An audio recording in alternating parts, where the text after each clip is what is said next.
Это электрический бетонолом ГСХ-27 VC Professional. Он оптимально подходит для самых сложных работ в бетоне, камне или асфальте. ГСХ-27 VC Professional – самый мощный в мире электрический бетонолом с энергией единичного удара 69 джоулей.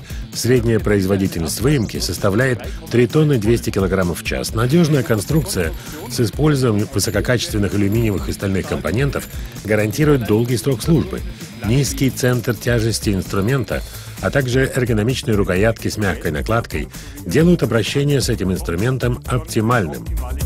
Благодаря гасящему вибрации ударному механизму и раздельным рукояткам даже в самых сложных условиях бетонолом обеспечит очень низкий уровень вибрации. Всего 8 метров на секунду в квадрате, что на более чем 50% ниже в сравнении с предыдущей моделью.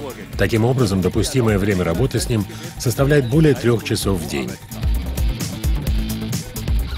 Убедитесь сами в преимуществах самого мощного в мире электрического бетонолома ГСХ-27 VC Professional.